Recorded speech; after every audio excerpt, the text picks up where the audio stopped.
Welcome to Racer TV. My name is Rachel Ayers. We're here in Yadkin, North Carolina for round number 11 of the Can-Am Grand National Cross Country Series, America's premier off-road racing circuit. This is the ELCA Yadkin Valley Stomp GNCC. After another impressive win at Unadilla, KTM's David Knight is inching his way closer to his first ever GNCC title. Last week, he beat out Suzuki teammates of Jamie Jarrett and Joshua String by over 5 minutes and also clinched his 5th win of the series. With this win, the Knighter has extended his points lead to 20 over Yamaha's Barry Hawk, who had mechanical problems and did not finish within the top 5. If Barry wants to keep his championship hopes alive, he needs to get to the top of the pack here at the Yadkin Valley Stomp. Let's go down to Jason, who's with our points leader.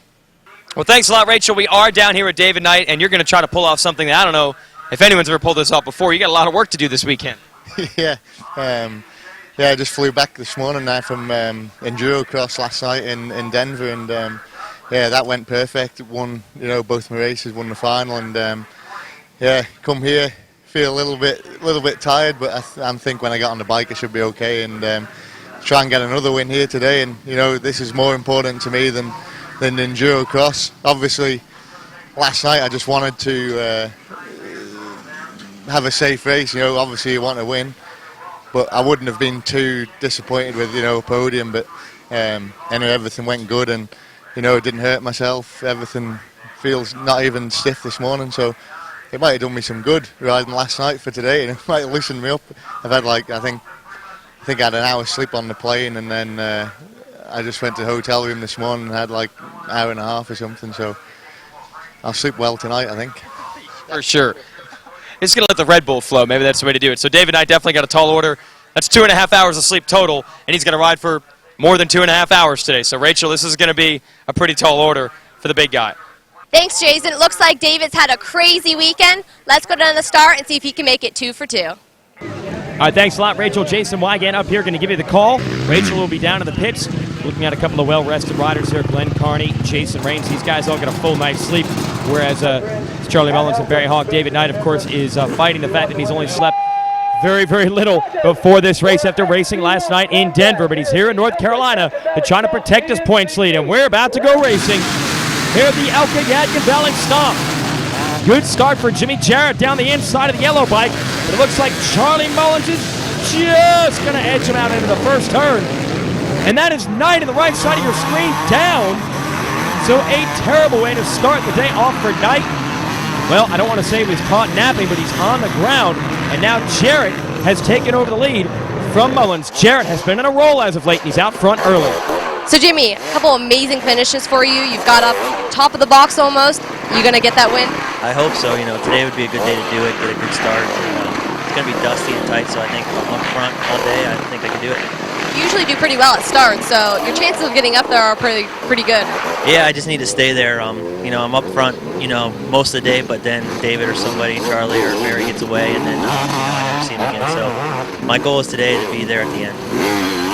Well, he's definitely there at the start as we are into this culvert pipe, this tunnel, one of the most treacherous obstacles here at the Yadkin Valley Stomp. Complain about dust in the fields all you want. This is your relief. Let's check in with the privateer, Darren Evanston.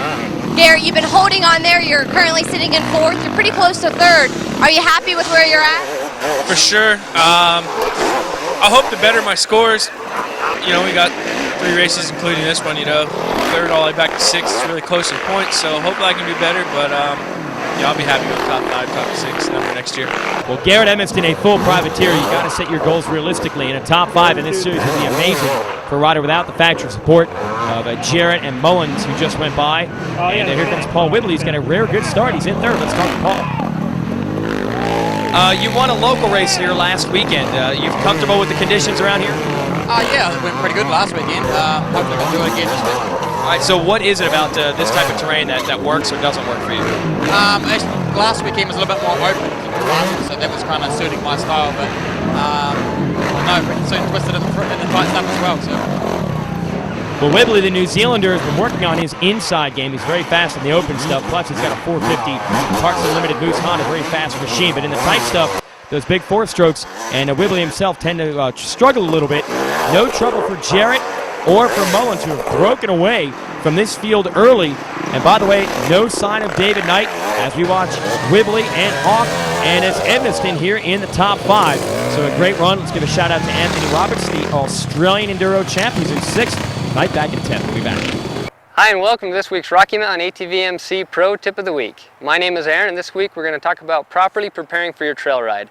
Today we're going to talk about preparing your pack for an off-road ride. One of the most daunting tasks is after you get your pack knowing which tools to put in it. ARC has made this easy with the Pro EX Tool Pack. With heavy-duty construction, comfortable padded backing, and adjustable straps, this is the ultimate pack to take with you on any off-road ride. And the best part about it is it comes ready to go with all the tools and supplies that you need. Alright, let's take a look inside and see what this comes with. This thing is awesome. No more baling wire and duct tape on the trail. You're going to have everything that you need to fix a flat tire, fix a broken chain, change a spark plug. You're going to have pliers, axle nut wrenches, the Tusk multi-tool. You could probably even rebuild a motor with this pack. The best part is you get all the tools and the pack included for only $89.99.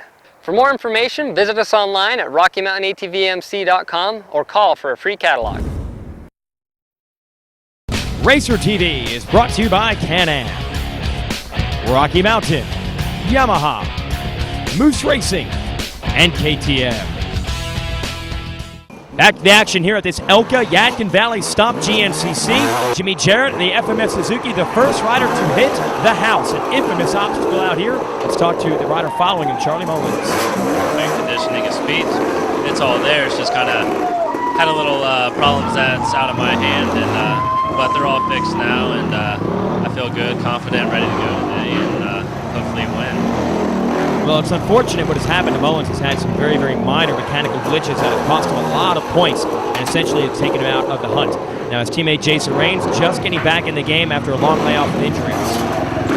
Yeah, every week, I'm a work in progress. It's like I keep telling everybody I'm trying to get this motorcycle figured out. Me being off for so long, I thought I could jump right in and be right competitive, but it unfortunately didn't work out like that. And right now I'm just trying not to be discouraged and just take it one week at a time and work hard during the week. I know I'm in good shape. I just need to get my speed back, and these guys are going really fast, so I'm struggling a little bit to keep up with them. But week in and week out of this year, just a test year for me, and I just want to try to progress each and every race. And hopefully today my WR 450 will work out good for me.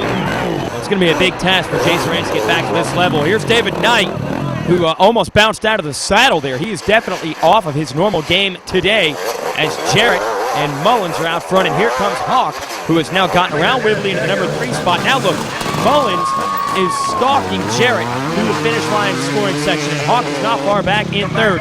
They're looking to make up points on Knight, who's barely inside that top 10. This is going to be interesting. Let's check it on KTM's youngest rider. Well, we finally have a graduate from the amateur ranks to the pro class. It's Caleb Russell. He's our 208 champ for the year, and he's going to finish 2007 off in XC2. Talk about the transition, man. The transition's real hard. The competition's a lot stiffer, where before it wasn't really much at all, but it's real fun actually battling now, and I'm just having fun. Now, it's got to be tough because you're going to ride the 125 two-stroke against the 250Fs. Talk about the comparison. I really don't see any disadvantage on the 125. They really don't put much on me anywhere, and when they do, I just catch right back up to them in the woods, so it's all good. Yeah, I mean, the corners and situations like that, it might actually have some advantages, right? Somewhat. There's the hard tracks, there's a little bit of disadvantage because 125 wants to spin more and 250F just tracks everywhere, but it's all good. I just want to go out these last couple rounds and prove myself and hopefully finish on the podium the last 3, but I've been doing some training, need to get my stamina up, so I should be ready by Ironman. Yeah, how much harder is it? I mean, your fitness probably was good enough for what you were doing in the A class, but it has to go to another level now that you're pro? Yeah, definitely. These guys, they don't let off anywhere. It's just non-stop beating. So you just got to charge from start to finish as hard as you can. Now, a lot of guys get nervous when they finally get up there toward the front of the row. Is that something you've been dealing with at all, or are you still pretty confident in yourself? No, I'm still pretty confident in myself. Last race, I was a little bit nervous on the start, but I got up there and my bike was running like crap. And I was still hanging right in there. My confidence is pretty good right now. All right. So this week and the next couple races, you think a podium's realistic? Hopefully, for sure. All right, cool. Well, that's it. We've got a graduate from the A ranks into the pros, and he's doing it on a 125. So look for Caleb Russell out there today. I wish Caleb luck on the 125. Go back to the riders on these 252 strokes and 454 strokes. It's 3 2-strokes and 2 4-strokes in the top 5 right now. Whoa, looks like Knight has moved into 6th. He's got around Glenn Carney. so things are looking good. We will see if Knight can move up now. Maybe he was conserving a little energy and he can put on a charge. Here comes Jarrett through the pro pit, followed by Mullins. And then Hawk. We've got a great rider battle beginning to develop here as Hawk's in for fuel. We had a chance to talk to the veteran before today's race.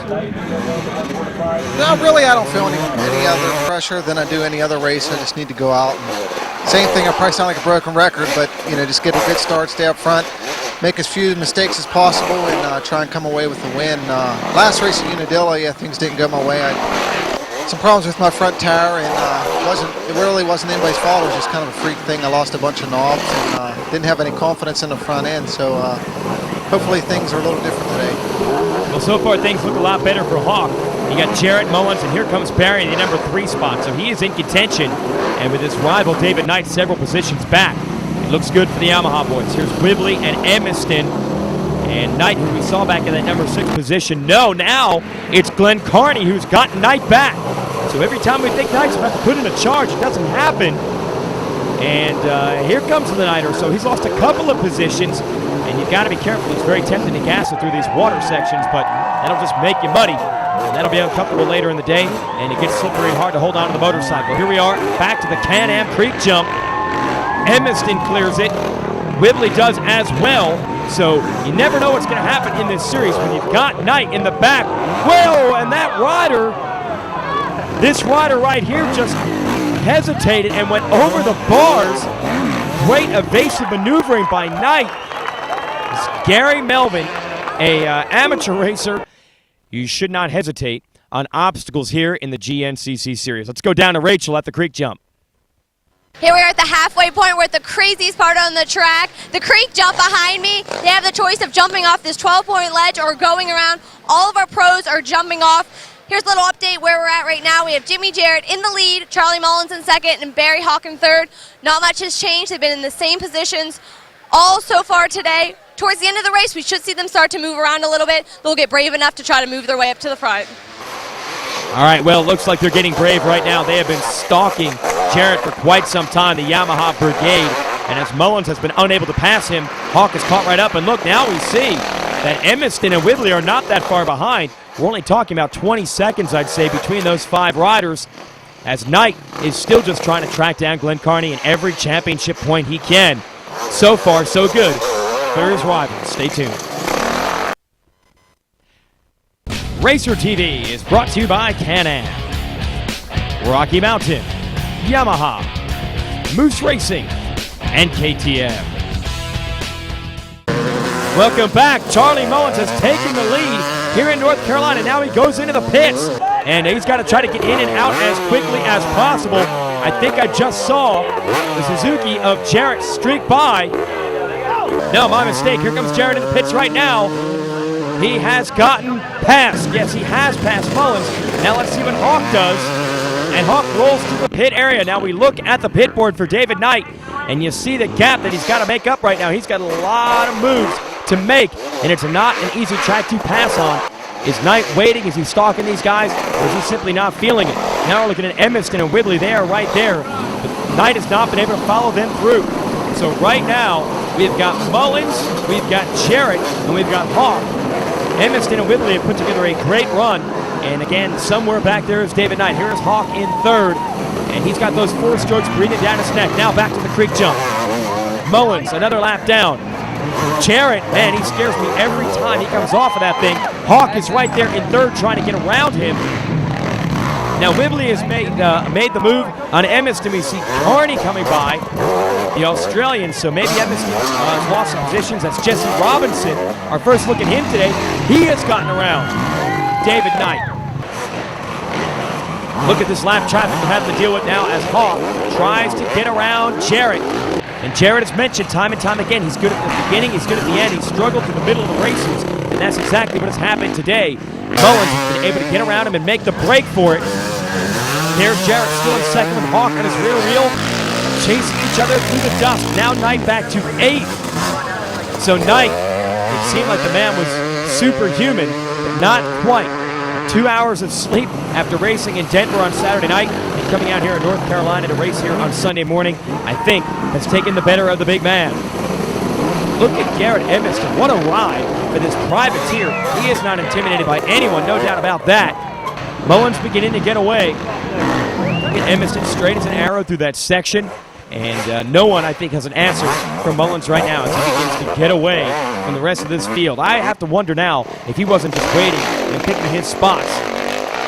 We get through a real muddy section. It looks like Evanston has moved into second, and now Hawk has got himself stuck in this creek section. You see there's completely different lines these riders are able to pick through this mud. Who is that over there? I think that's Whibley. He picked a long way around, but it worked because Hawk was stuck, and he lost some position. So Hawk now back to fourth, Whibley third. Evanston is in second, and Charlie Mullins is your leader. It is getting all kinds of mixed up out here. Racer TV is brought to you by Can-Am, Rocky Mountain, Yamaha, Moose Racing, and KTM. Well, welcome back. It has been a wild day here at Yadkin Valley in this GNCC round. In the pits with Charlie Mullins. And his dad, Charlie Sr., says just keep riding like you're riding. And yes, the only rider who has had a solid day all day is Mullins. Everyone else has had good and bad moments. Now, all the way over in this privateer pit section, we see Evanston, and the people are pumped. This is doing it for the working man right here. Evanston trying to slay the Dragons and score another podium. Back to the tunnel, and that is Mullins making it look easy right now. Now we've got a battle in our hands as Whibley has gotten around Evanston. And Whibley uses that inside line through that creek. Evanston goes a little wider. Back to our leader, Mullins, who's making tracks. Whibley now up into the number 2 position. I didn't know if he was going to make it over that jump. He didn't have much speed leading down to it. So Mullins, victory looks assured. When you let this guy ride pressure free and he doesn't make mistakes, it is virtually impossible to stop him. He has so much talent and potential. And now the white flag is out. Mullins looks good. Let's go down to Rachel one more time. Here we are in the last lap, and Charlie Mullins is dominating out there. Has a 30 to 45 second lead coming into the last lap here. He followed Jimmy Jarrett around for most of the day and then somehow got a lead. It looked like Jimmy went down, maybe hurt his shoulder. There's some rumors of him getting hurt a little bit. He's fell back. Paul Whibley has quickly jumped up into the number 2 position. Making his way through all this dust is very impressive. It's been hard to pass. He's made his way up. And Garrett Edmondson has held on to 3rd. He's been kind of there all day, in and out of the top 3. He's holding on to it right now. We're going to see who comes in through the top 3. Thanks, Rachel. Looks to me like Evanston is going to have to deal with Hawk here on this last lap. And that is a situation you do not want to be in. Barry Hawk has one of the best last laps in this sport. He usually holds something for late in the game. Let's go to these 3rd place riders. First, we're checking out Mullins one more time here in the tunnel. And Wibbs right behind him, the Axeman. We call him that because he actually used to work in the Forest Service back in his native of New Zealand before becoming a full-time off-road racer. Now Hawk has passed Evanston for 3rd. To the creek jump we go, and Mullins just went down, tangling with a rider who elected to go around the jump. He's up, and I guess he's okay. Man, that's how you throw races away. It's not going to happen, though. Mullins now wheeling to the finish line, and he survives a scare in the last lap, and Charlie Mullins, the hot rod, has won his 2nd GNCC race of the season. Like I said, when you let him run pressure free, he is hard to stop. He made the move, then Jarrett went down, and that was all she wrote for the rest of this field. Paul Whibley takes a harder 2nd place. Kind of got into a good rhythm, and I was able to ride relaxed today and stuck to my speed, and it kind of paid off in the end. I could kind of hold it right to the end. Tell us about the track out there. Did you have any difficulties, any major problems? No problems, but just the dust was kind of hard to see in a lot of places. But no, it was a good day for me. Well, congratulations. Great job. And there is your leaderboard, Barry Hawk. What a rough day for him. Apparently, Hawk took a rock to the face and broke his nose and was somehow able to get this thing home in 3rd. That's why he struggled midway through the race. Talk to the winner. Here we are, 1st place overall, the Yadkin Valley Stomp. Congratulations. You finally showed everyone that you could do it up here. Yeah, thanks. It was a pretty dusty day out. The temperature was pretty cool. It wasn't too hot, and got a good start, and I pretty much made it work to my advantage, and I got around Jimmy, I think, third lap or something, and just kind of rode my own race from there and rode it through the end, and pretty happy to win. Did you have a hard time getting it past Jimmy? Yeah, the track was actually really tight, and I knew I had to make a move as soon as I could, and he went wide on the corner. I went to the inside and got around him, and just pretty much tried to ride my own race after I passed him, and feels pretty good. Congratulations. All right, thanks. Well, Mullins is definitely happy to make it up there, but Hawk might actually be the happiest of all. He's in some major pain right here with a broken nose, but he pulls back within 12 points of Knight, who I'm sure had his worst ride of the season. He's had worse results due to some mechanical failures, but Knight simply wasn't on his game today, and honestly, that man needs a nap after pulling double duty this weekend. He will not have that problem the next time we go racing, so we'll see if Knight can get his momentum back, or will Charlie Mullins be able to continue his streak? He definitely had everything working today. Whibley, a great job for the number 2 position. Hawk is third. They celebrate on the podium. For Rachel Ayers, I'm Jason Wygant. Thanks for watching Racer TV. The Grand National Cross Country Championship is sanctioned by the American Motorcyclist Association. Rights, Riding, Racing. AMA. Join now. Call 1-800-AMA-JOIN.